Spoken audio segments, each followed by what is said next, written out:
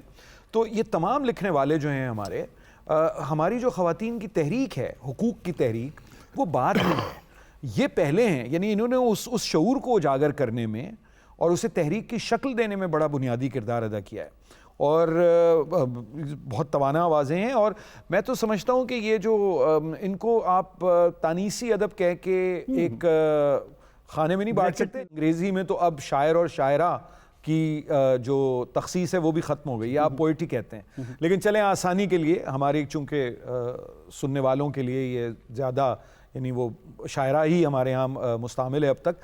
لیکن یہ جو ہماری یہ جو خواتین شاعر ہیں, ہماری شاعرات ہیں, ان کے ہاں ان کا کینوس تو بے انتہا وسیع ہے اور بہت سے اپنے ہم عصر مرد شعراء کے مقابلے میں کہیں زیادہ وسیع ہے.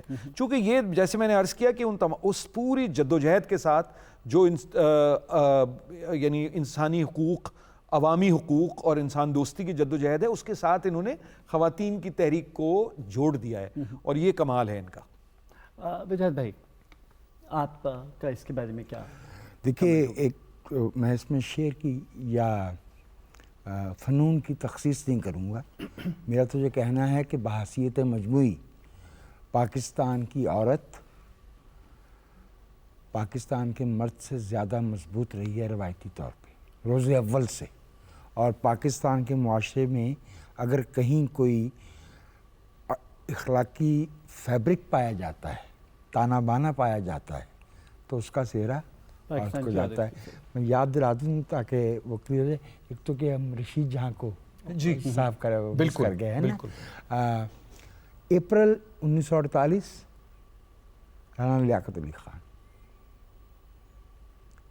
جنوری 1965 فاطمہ جناح, فروری 1978 نصرت بھٹو, 86 بے نظیر بھٹو, 99 کلثوم نواز, 2017 مریم نواز, اور لڑی ہے ایک انگنت ان عورتوں کی جنہوں نے براہ راست اس ملک میں ایک بہتر پاکستان کے لیے اپنا کردار ادا کیا اور مردوں سے آگے بڑھ کے کیا.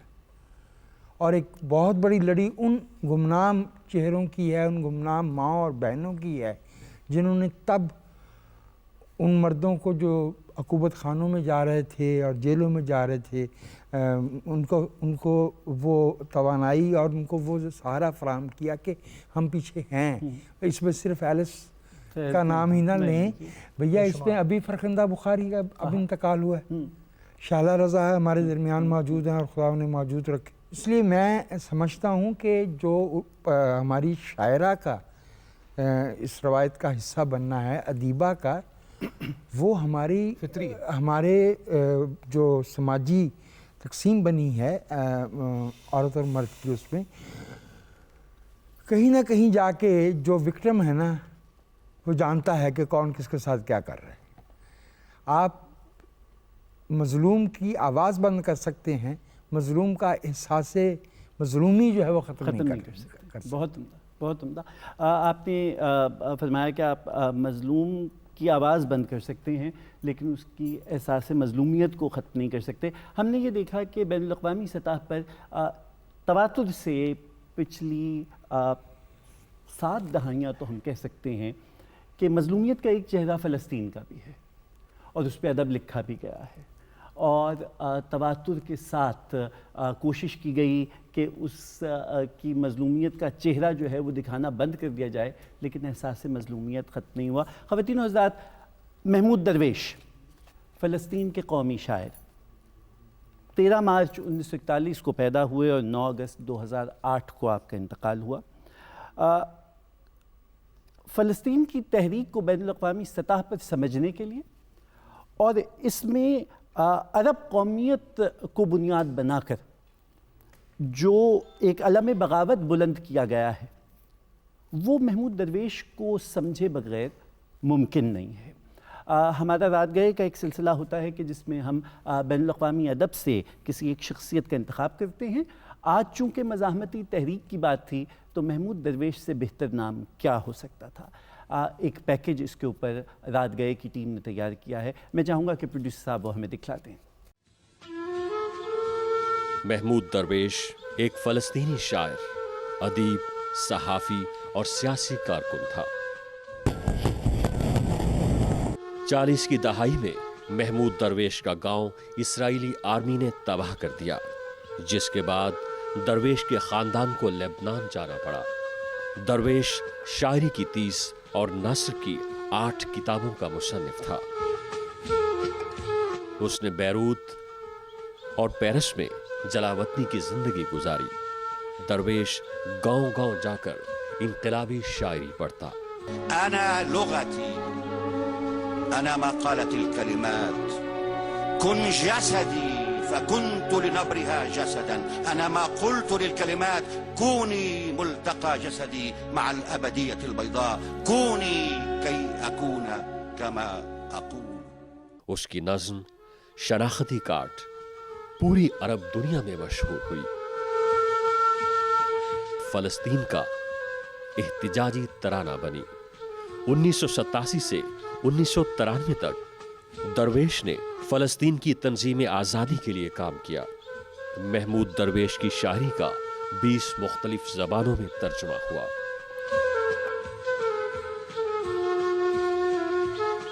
محمود درویش کو فلسطین کا قومی شاعر مانا جاتا ہے.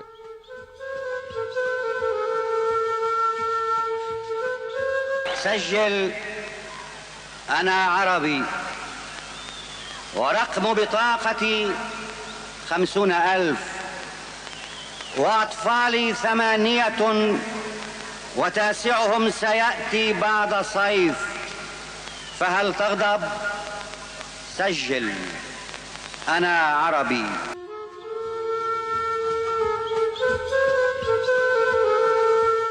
خواتین حضرات، آپ نے پیکیج دیکھا. حارث، اس میں بار بار شناختی کارڈ کا ذکر ہوا. محمود درویش کی بڑی مشہور نظم ہے، اس کو اردو ترجمہ درج کرو میں عرب ہوں، میرے شناختی کارڈ کا نمبر 50,000 ہے، میرے 8 بچے ہیں اور 9واں بچہ موسم گرما کے بعد دنیا میں آ جائے گا، پس کیا تم غصہ کرو گے، درج کرو میں عرب ہوں.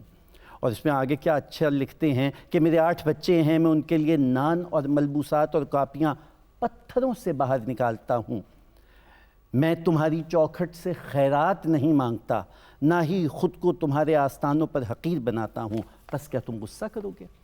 یہ انداز محمود درویش کا، آپ اس پہ کچھ روشنی ڈالنا چاہیں گے؟ دیکھیے محمود درویش میں سمجھتا ہوں کہ وہ آواز بنے، جیسے میں نے پہلے عرض کیا تھا کہ ایک کام ہوتا ہے جو یہ ایک تفویض کیا جاتا ہے میرا خیال ہے قدرت کی طرف سے ایک کام کہ آپ آواز بنیں بے آوازوں کی اور انہیں منظر عام پر لائیں جو جنہیں کہیں چھپا دیا گیا ہے، چاہے وہ انسان ہوں یا ان کے مصائب ہوں. تو وہ تو اور عربی شاعری جو جدید عربی شاعری ہے اس میں بڑے بڑے نام ہیں، یعنی ایک تو کلاسیکی عربی شاعری ہے اس کا تو یعنی عرب تو باقیوں کو عجمی کہا کرتے تھے، لیکن یہ کہ محمود درویش کا تو میں سمجھتا ہوں کہ بہت اثرات ہیں، اور صرف عرب شعراء پر نہیں بلکہ جو دیگر زبانوں کے شعراء ہیں، ہماری زبانوں کے شعراء ہیں، ان پر بہت اثرات ہیں. اور اس دکھ کو، اس حزن کو اپنے اندر سمیٹ لینا اور پھر اسے اس خوبصورتی سے بیان کرنا، وہ اسی لیے محمود درویش ہیں. کیونکہ دیکھیے آپ نے جیسے کہا کہ میں پتھر سے تلاش کرتا ہوں، مطلب ایک پوری منظر کشی ہے جی، اور ایک اس منظر کشی کے ساتھ ساتھ اس میں اتنے خوبصورت استعارے ہیں. یہ تو چند لائنیں آپ نے پڑھی ہیں، ورنہ محمود درویش کے یہاں ایسی ایسی نظم ہے، اور میں سمجھتا ہوں کہ مزید ان کے تراجم ہونے چاہیے. انگریزی میں تو تقریباً تمام ہی ترجمہ ہو چکا ہے، اردو میں تراجم موجود ہیں، مگر میرا خیال ہے غالباً مکمل محمود درویش کا ترجمہ ہے. جاوید شاہین نے کیا، جی جاوید شاہین نے کیا، صاحب نے، جی بھائی نے، جی، کشور ناہید نے بھی کہا، لیکن وہ جستہ مطلب جستہ ہیں، مکمل ترجمہ ہونا چاہیے. اب اچھا حارث، ایک جیسے ہم پہلے بات کر رہے تھے کہ جو ابتدا میں بھی بات ہوئی تھی کہ انسانیت آفاقی ہے، لہٰذا مزاحمتی تحریک بھی آفاقی ہے. ہم نے یہ دیکھا کہ خود فلسطین کی تحریک کے اوپر فیض صاحب کا بھی تو اثر ہے. فیض صاحب نے وہاں لوٹس کی ادارت سنبھالی، اور پھر آپ کے بہت سارے ایسے نظمیں موجود ہیں جو فلسطین سے متعلق ہیں. یہ ہمارے ہاں بھی تو بڑا مقبول موضوع رہا ہے مزاحمتی ادب کا. جی بالکل رہا ہے. اس یعنی اگر میں اجازت، یعنی ویسے اپنی بات کرنی چاہیے لیکن اس کتاب تک میں موجود ہے فلسطین پہ. اچھا، جو یعنی تو کیونکہ یہ تو دیکھیں نا، یہ تو ایسے ناسور ہیں جو ایسے انسانیت کے زخم ہیں. فلسطین اس میں بالکل اس وقت نمایاں ہے، اور ایک وہ ایسا زخم ہے جو مسلسل رس رہا ہے. اور جب ہم یہ گفتگو کر رہے ہیں تو اس وقت بھی ہر 200 فٹ پر یا 200 گز پر وہاں ایک چیک پوسٹ ہے. آپ سوچئے کہ 74 برس سے ایک پوری قوم ہے جو جبر کا شکار ہے، قید خانے میں ہے. نہ صرف یہ کہ قید خانے میں ہے، بلکہ آپ کو یہ بھی معلوم کر کے، بلکہ آپ کے تو علم میں ہوگا لیکن ہمارے سننے والوں میں سے جو نوجوان سننے والے ہیں، دیکھنے والے، کہ جو فلسطینی مہاجرین ہیں، جو یعنی پیلسٹینین ریفیوجیز، ان کے لیے UNHCR نہیں ہے. جی، یعنی یونائٹڈ نیشنز کمیشن جو ہیومن ریفیوجیز کے لیے جو کرتا ہے، ہائی کمشنر فار ریفیوجیز، ان کے لیے نہیں، ان کے لیے ایک علیحدہ سے تنظیم بنائی ہوئی ہے جو ان کے معاملات کو دیکھے. تو اس سے آپ اندازہ لگائیے کہ امتیاز کی کیا سطح ہے. میں اگر آپ سے وجاہت بھائی یہ پوچھوں کہ پاکستانی شاعروں نے بین الاقوامی سطح کے اوپر یہ جتنے مسائل تھے، فیض صاحب کی نظم افریقہ، جی آ جاؤ افریقہ، یا ایرانی طلبہ کے نام، یا فراز صاحب کا یہ کہنا کہ وہ افریشیائی، وہ ماؤ ہو کہ لمبا افریشیائی ہو کہ فیض، ہمیں یہ سوچنا ہوگا کہ زندگی اپنی ہوائے دہر میں کیوں موت سے بھی سستی ہے. ہمارے ہاں بہت زیادہ ان امور کے اوپر شاعروں نے شاعری کی، اور جو بین الاقوامی اثرات تھے مزاحمتی تحریک کے، اس کو ہمارے ہاں بہت پروموٹ کیا گیا. لیکن اب ہم دیکھتے ہیں کہ اب جو نئے لکھنے والے ہیں وہ بہت مقامی نہیں ہوتے جا رہے. مقامی نہیں، اگر آپ مجھے ایک بہت ہی سخت لفظ استعمال کرنے کی اجازت دیں تو یہ کوتاہ نظری ہے، بلکہ موقع پرستی ہے. اس کی وجہ یہ ہے کہ ایک مثال یہاں سے لے لیتے ہیں، ایک باہر سے لے لیتے ہیں. ہم تو وہ لوگ تھے نا جو ویتنام کا نام سنتے ہوئے جی بڑے پلے بڑے تھے. جی، کوریا کی لڑائی، جی جی، بیروت کی تباہی، شتیلا اور صابرا کے کیمپس، رائٹ، لبنان میں میرے خیال میں ہمارا سماجی شعور جو ہے وہ کچھ نیچے آیا ہے اور کچھ ہمیں بائی ڈیزائن مقامی کرنے کی کوشش کی گئی ہے، کیونکہ اگر ہم اپنے آپ کو ایک پھیلی ہوئی کرۂ ارض پہ انسانیت کا حصہ سمجھتے ہیں تو ہمیں شام کی بچی کی، یمن کی بچی کی، ایران کی بیٹی کی، اور بلکہ ظلم تو ظلم ہے، چاہے وہ غیر مسلم ممالک میں ہو یا مسلم ممالک بھائی وہ ہندوستان میں ہو رہا ہو یا لاطینی بنگلہ دیش امریکہ میں ہو، بھارت میں ہو۔ میں آپ دونوں اصحاب کی توجہ مبذول کراؤں گا، پھر زارا آپا کی نظم جو افغان بچے کے متعلق، نام میرا ہے نور بادشاہ اور عمر میری ہے 13 برس اور زندگی میری عمر ہی کی طرح مختصر مختصر منتشر منتشر، کیا اچھی وہ نظم ہے کہ جس میں پورا جہاں افغان معاشرے میں تضادات ہیں اس کا ذکر ہوتا ہے، وہیں جو امریکی سامراجیت ہے وہ جو کر رہی ہے کہ کل شام دشمن نے بموں کے ہمراہ ٹپکا دیے کچھ پیلے تھیلے جن سے مجھے ملے، وہ کیا اس کا خوبصورت انداز ہے اس نظم کا بھی۔ یہ جو انداز ہمارے ہاں مزاحمت کی تحریک کا ہے، کیا آپ سمجھتے ہیں حارث آپ ادب کا عہد حاضر کا چہرہ ہیں، پاکستانی ادب کا، نئے لکھنے والوں میں یہ کیا رجحان ہے کہ ان امور کی طرف ان کی توجہ ہو یا ان کے مضامین مختلف ہیں؟ میرا نہیں خیال کہ اس میں ہمیں ایک تو میں سمجھتا ہوں کہ ایک ذکر کرنا بہت ضروری ہے، وہ یہ کہ ہم نے صرف اردو ادب پہ بات کی ہے، چونکہ یہ اردو کا پروگرام ہے تو میں سمجھتا ہوں کہ وہ اس کا ایک سبب ہے یہ، لیکن پاکستان میں بہت سی اور زبانیں ہیں، اور جیسے میں نے جن کا پہلے شروع میں تذکرہ کیا، اور جو سندھی ادب ہے، جو پنجابی ادب ہے، جو پشتو میں لکھا جا رہا ہے، یا دیگر زبانوں میں وخی اور شنا اور برشسکی سے لے کے بلوچی اور براوی تک بہت ہی عمدہ ادب تخلیق ہو رہا ہے، اردو میں بھی ہو رہا ہے۔ ہم نے بھی یہ کچھ وقت کی تنگی بھی ہوتی ہے اور کچھ شاید آسانی کے لیے بھی دو ایک نام ہم زیادہ لیتے ہیں چونکہ بڑے نام ہیں وہ، مگر اردو میں بھی بہت سے لوگ ہیں۔ اب جیسے فیض صاحب کے دور میں بھی جو لوگ اتنے مقبول اور معروف نہیں ہوئے، یا اتنے جمن دربدر کا انتقال کل ہوا ہے سندھ میں، تو فیض صاحب کے دور میں اور بھی بہت سے شاعر ہیں جو اگر نہ ہوتے تو فیض صاحب نہ ہوتے، چونکہ وہ پوری تحریک ہے۔ اب بھی میں سمجھتا ہوں کہ بالکل مجھے تو بہت امید ہے، چونکہ میں اس ملک کے طول و عرض میں گھومتا رہتا ہوں، ملتا رہتا ہوں لوگوں سے، رابطے میں رہتا ہوں، پاکستان کی ساری زبانوں میں نہایت متحرک لکھنے والے ہیں۔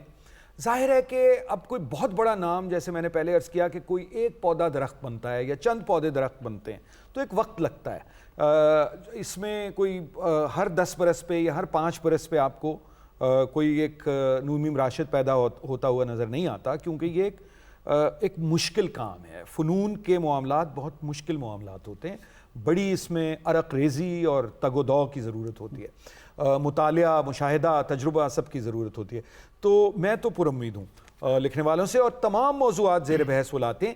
یہ بات وجاہت صاحب کی بالکل بجا ہے، اردو کے نئے لکھنے والے جو بظاہر آپ کو سوشل میڈیا پہ مقبول نظر آتے ہیں، ان کے موضوعات میں وہ تنوع نہیں ہے، لیکن شاید دیگر زبانوں میں ہے، اور اردو ہی کے وہ لوگ جو کہ سوشل میڈیا پہ اتنے شاید آپ کو متحرک نہ نظر آئیں، ان کے ہاں بھی ہے۔ ہم نے اتنی خواتین شاعرات کی گفتگو کی اور اتنے توانا لہجوں کی بات کی، بہت توانا آوازیں ہمیں موسیقی میں بھی خواتین کی ملتی ہیں، اور ایک بہت ہی تنومند آواز ہمارے سامنے موجود ہے۔ اب ہم دوبارہ آ رہے ہیں آپ کی جانب یہ پوچھنے کہ اب آپ ہمیں سنا کیا دیں گے؟ جی، بابا بلے شاہ کا کلام ہے نیمہ کملیاں۔ میں کملیاں۔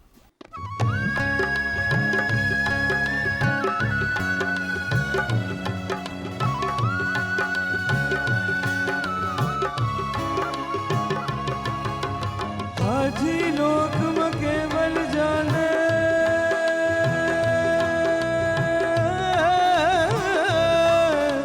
حاجی لوگ مکیول جانے، میرا رانجھن میرا مکیول